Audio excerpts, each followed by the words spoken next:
You know Aro as the Volturi's smiling puppet master, the vampire who touches a hand and peels back a lifetime of thoughts like pages in a book. His gift seems effortless, almost elegant. He leans in, his fingers brush yours, and he knows everything, your fears, your lies, the secrets you die to hide. But that elegance is a mask. Aro's ability wasn't given to him as a blessing. It was forged in agony, born from a night of such unspeakable terror that it twisted his very soul. To understand it, you have to go back to 1300 BCE, to a small village in ancient Greece, where Aro was still human, a young scholar named Aris, hungry for knowledge but blind to the darkness that lurked beyond his scrolls. Aris was a man obsessed. He spent his days in the village square, trading stories with travelers, copying maps of distant lands, and begging anyone who'd listen to tell him of the hidden things, the creatures that walked at night, the magic that defied the gods. The villagers called him a dreamer, a fool. But Aris didn't care. He wanted to know. He wanted to hold the world's secrets in his hands. That hunger led him to the woods one stormy night, after a traveler whispered of a woman of shadows who lived in a cave, a being who'd seen centuries pass. "She knows things," the traveler said, his voice shaking. Things no human should know. Aris didn't hesitate. He grabbed a torch and a knife and walked into the trees, his heart pounding with excitement, not fear. The cave was dark, the air thick with the scent of rot. Aris called out, his voice echoing, "Go, Antler."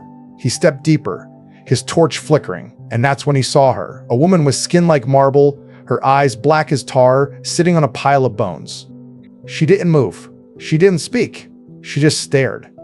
Aris's excitement turned to cold dread, but he forced himself to speak. "I've come to learn. Tell me what you know." The woman laughed, a sound like breaking glass. "You want to know?" she said. "Then feel." She lunged before he could run. Her fangs sank into his neck, and Aris screamed. The pain was unlike anything he'd ever known. His veins felt like they were on fire, his bones like they were breaking, his mind a storm of noise. But worse than the pain was the flood. As her venom coursed through his body, he began to see things, not his own memories, but hers. Centuries of killing, of feeding, of watching humans grow old and die while she remained. He saw a village burn, her hands covered in ash. He saw a lover's face, contorted in fear as she drained him dry. He saw the loneliness, the rage, the endless hunger that had turned her into a monster. It wasn't just images. He felt her emotions, her despair, her cruelty, her hatred for the immortality that had trapped her. It was too much. Aris thought he would break. When he woke, he was a vampire. The woman was gone, leaving only a note carved into the cave wall. "Now you know. Now you'll never unknow." Aris stumbled out of the cave, his new senses overwhelming him. The smell of blood in the air, the sound of a rabbit's heartbeat a mile away, the feel of the moon on his skin like a burn. But the worst part was his hands. When he accidentally brushed a tree, he saw its tiny, wordless memories, sap rising, birds nesting, a storm breaking its branches. When he touched a stone, he felt the footsteps of every traveler who'd stepped on it, every animal that had curled against it. And when he found a lost shepherd boy and reached out to help him, he saw the boy's entire life. His mother's smile, his father's death, the fear of the dark that kept him up at night. The boy screamed and ran, and Aris stood there, frozen. He wasn't just a vampire. He was a prisoner of everyone else's memories. The next weeks were a nightmare. Aris hid in the woods, too afraid to touch anyone, too hungry to resist. Every time he fed on a deer, on a stray dog, he saw its short, violent life, and the guilt threatened to drown him. But then, something shifted. One night, a bandit attacked him, a knife raised. Aris grabbed the man's wrist to defend himself, and saw the bandit's memories, robbing villages, killing a farmer's wife, laughing as children cried. The guilt vanished, replaced by something colder. He didn't just feed on the bandit, he studied his memories, sifting through them like a scavenger. He learned where the bandit had hidden his gold, where his other gang members lived. For the first time, his gift didn't feel like a curse. It felt like a weapon. That's when Aris died and Aro was born. He left his village behind, no longer the eager scholar, but a vampire who saw power in his pain. He traveled across Greece, touching strangers, stealing their secrets, using their memories to get what he wanted: gold, shelter, control. He learned to block out the pain of others' memories, to focus only on what was useful. He became ruthless, because ruthlessness was the only way to survive the flood of other people's lives. When he met Marcus and later Caius, he didn't see friends. He saw opportunities. Marcus's gift to map bonds, Caius's rage to enforce order. Together, They would build an empire where Aro's gift wasn't a burden. It was the key to control. But the horror never truly went away. To this day, when Aro touches a vampire's hand, he still feels the echo of that first night in the cave, the woman's pain, the bandit's cruelty, the endless tide of memories that threatened to swallow him.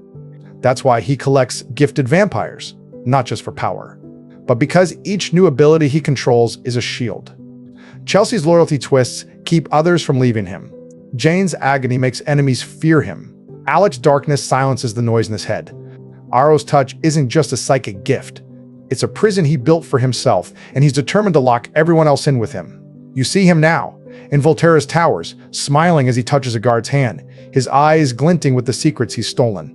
But if you look closely, you'll see the flicker of fear, the shadow of that cave. The boy who once wanted to know everything, now trapped in a lifetime of knowing too much. His gift was born from horror. And horror, as Aro learned long ago, is the most powerful weapon of all. Next time you watch him lean in to touch someone, whether it's Edward, Bella, or one of his own guards, remember, that smile isn't kindness, it's a mask. Behind it, the boy named Aris is still screaming, and Aro will do anything to make sure he's not the only one. To the vampires of Volterra, Aro has always been a shadow wrapped in silk. He smiles too easily, his hands clasped loosely at his sides like he's hiding nothing. But everyone knows better. They know his touch is a key that unlocks every thought a person has ever had. But that's all they know. The rest is a fog, how his gift works, where it came from, why he sometimes lingers in his study for days, his eyes distant as if listening to voices no one else hears. Aro has spent millennia weaving this veil of secrecy, letting others see only the elegance of his power, never the rot beneath. He wants them to fear his control, not to suspect he once lost it entirely. In the early days, when the Volturi were still nomads drifting through ancient Greece, even Marcus and Caius didn't understand. They knew Aro could read minds. As he put it, he'd touch a stranger's hand and rattle off their hidden debts, their lovers' names, their plans to cheat or steal. But they didn't see the nights he'd wake, screaming, thrashing in his sleep as if reliving a nightmare. They didn't notice how he'd flinch when a guard brushed his arm, how he'd excuse himself to stand alone in the woods, his fists clenched so tight his knuckles turned white. Aro told them it was fatigue, that too many thoughts weigh on the mind. But that was a lie. The truth was far darker. His gift wasn't just about reading thoughts. It was about feeling them. Every emotion, every pain, every moment of terror, like they were his own. And in those early years, he couldn't stop it. Take the night they camped outside Athens in 1280 BCE. A young guard, new to the coven, stumbled into Aro's tent, panic-stricken. "A human patrol is coming," he gasped, reaching out to grab Aro's arm. Aro didn't have time to pull away. Their skin touched, and suddenly he was drowning. He saw the guard's childhood, a village burned by raiders, the guard's mother screaming as she was dragged away, the way he'd hidden in a hayloft for 3 days, starving, listening to the cries of the dead. He felt the boy's fear, sharp as a blade, the guilt of surviving, the rage that had made him beg to be turned. Aro staggered back, his chest heaving, as if he'd been the one who'd watched his family die. The guard stared, confused. Aro didn't answer. He just waved the guard away, his voice cold. "Prepare the others. We leave now." That night, he didn't sleep. He sat by the fire, staring at his hands as the guard's memories played on loop in his head. Mother's scream, the smell of smoke, the taste of fear. It was then he realized his gift wasn't a power. It was a prison, and he was both the warden and the prisoner. He learned to hide it little by little. He stopped touching people unless he had to, using words to draw out secrets first, only reaching for a hand when he needed to confirm a lie. He trained himself to filter, to lock away the emotions, the raw, human parts of the memories, and focus only on facts, names, places, plans. When he touched a merchant's hand, he ignored the man's grief over his dead daughter and fixated on where he'd hidden his gold. When he interrogated a rogue vampire, he pushed aside the vampire's loneliness and latched onto the names of his allies. It was a defense mechanism, a way to survive. But sometimes, the filter broke. Once, in 1100 BCE, they captured a vampire who'd been feeding on children, a crime even Caius found unforgivable. Aro touched his hand to learn the locations of other rogues. What he got was a flood of horror, the vampire's first kill. A little girl with braids, her laughter cut short, the way he'd kept her doll as a trophy, the joy he'd felt in her fear. Aro recoiled, his face pale, and for a moment the mask slipped. Caius saw it, the flicker of revulsion, the way Aro's jaw trembled and frowned. "What is it?" he asked. Aro composed himself quickly, his smile back in place. "You got thin. he said, just confirming his guilt. But later, when he was alone, he threw up. The vampire's joy had stuck to him, like blood on skin. He scrubbed his hands for an hour, as if he could wash away the memory, but it didn't work. It never did. Over time, the veil thickened. Aro became a master of performance. He'd touch a visitor's hand and laugh at their trivial secrets, as if their memories were nothing but entertainment. He praised Jane's cruelty, Caius's rage, as if he felt nothing but pride. He let the vampire world believe his gift was a tool he wielded effortlessly, that he was above the mess of other people's emotions. But Marcus, with his gift to see bonds, suspected. He'd watch Aro stare at his own hands, his eyes empty, and wonder what ghosts lingered there. Once, he asked, "Does it not hurt? Carrying all those lives?" Aro's smile didn't falter. "Hurt is a human thing," he said. "We are beyond that." But Marcus saw the way Aro's fingers twitched, the way he looked away. He knew the truth. He just didn't speak it. Now, the veil remains. Aro sits in his marble study, surrounded by scrolls and artifacts, his hands never far from a quill or a book, anything to avoid accidental touch. The guard fear his control, the covens fear his power, and no one suspects the man beneath the mask. A vampire who still wakes screaming, who still flinches from unexpected contact, who carries thousands of lies in his head like a burden. He's let them believe his gift is a blessing. But the veil is thick, and soon, maybe not today, maybe not tomorrow, it will tear. When it does, they'll see the truth. Aro's power isn't about control. It's about survival, and the horror of it has been eating him alive, one memory at a time. For now, though, he smiles. He clasps his hands. He lets the fog linger. Because the moment they see the truth, the moment they realize he's not a god, just a prisoner, his empire crumbles. And Aro will do anything to keep that veil from falling, even if it means drowning in the dark alone. Nomad vampires whisper about them in the dead of night, stories of shadowed vaults beneath Volturi's towers, of screams that echo through stone corridors long after sunset, of vampires who step into those rooms and never emerge the same. They call them the Forgotten Labs. And for centuries, the Volturi have denied they exist. But denial doesn't erase the truth. Long before they were rulers, Aro, Marcus, and Caius were curious. Ravenous, even, curious about what made a vampire's gift strong. Curious about how to force it stronger. And that curiosity led them to experiments. Horrific, systematic, and so cruel they've been buried under a millennium of silence. The first whispers date to 500 BCE, when a nomad named Lycaon stumbled on a cave in the Italian Alps, its entrance hidden by brambles and ash. Inside he found bones. Dozens of them, some human, some vampire, but not the kind left by feeding. These bones were broken, charred, marked with cuts that looked intentional. On the wall, scrawled in what Lycaon swore was vampire blood, were symbols, a drop of venom, a human heart, a lightning bolt. He fled, and when he told other nomads what he'd seen, they laughed, until 3 Volturi guards tracked him down. No one saw Lycaon again, but the story stuck. It became a warning: don't ask about the caves. Don't ask about the experiments. What Lycaon found was the start. Back then, the Volturi were still consolidating power, and Aro was obsessed with closing gaps in their strength. He'd seen vampires with weak gifts, ones that faded over time or only worked on humans, and he hated the idea of waste. So he began to test.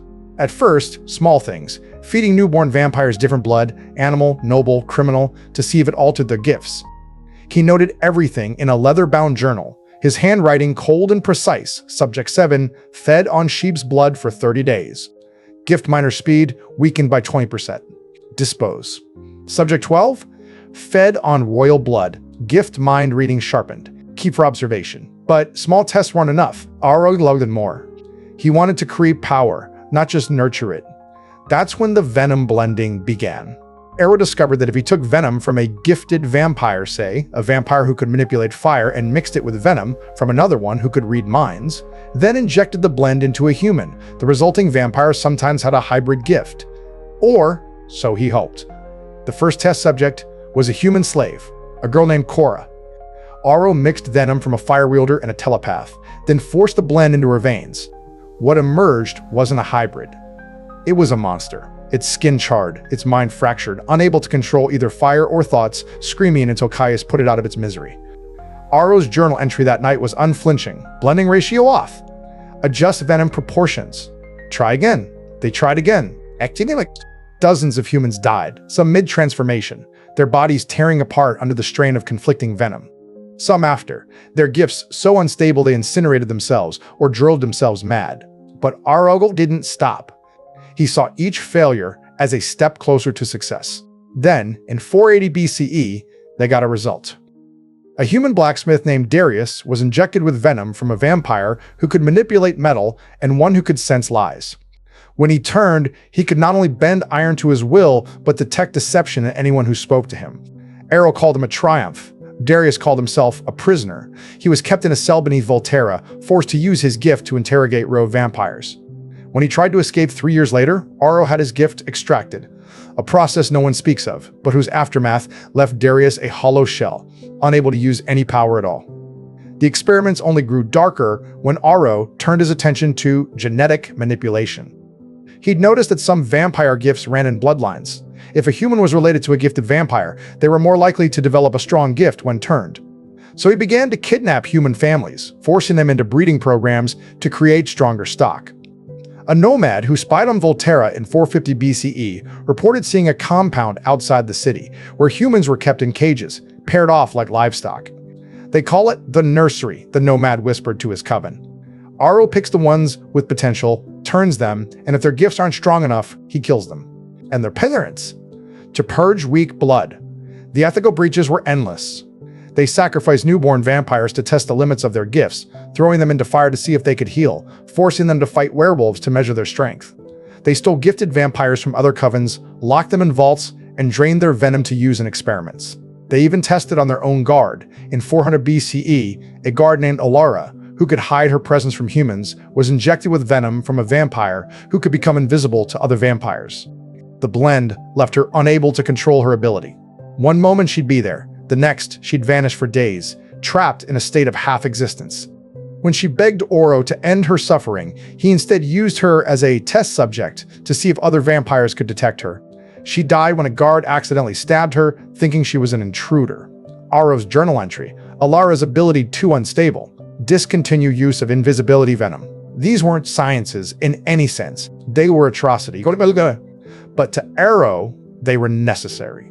He believed the Volturi's right to rule came from being stronger than every other coven in strength. To him, was something you could manufacture, even if it meant burying hundreds of bodies under Volturi. Today, the vaults are locked. The journals are hidden in Aro's most secure chamber. The Volturi never speak of the experiments, and any vampire who dares to ask disappears. But the whispers remain. Nomads still avoid the Italian Alps, still cross themselves when Volturi is mentioned, and sometimes, late at night, if you listen closely outside the Volturi's towers, you can hear something, a faint scream, or the sound of metal bending, or a whimper that fades into silence. The experiments may be forgotten by most, but they're not gone.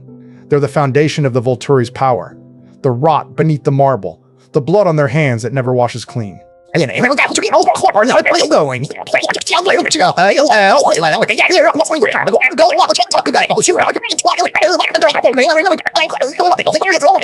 He still has the journals, still dreams of perfecting the process. Because for a man who craves control, there's no such thing as enough power, even if it means digging up the past and burying more bodies to keep it hidden.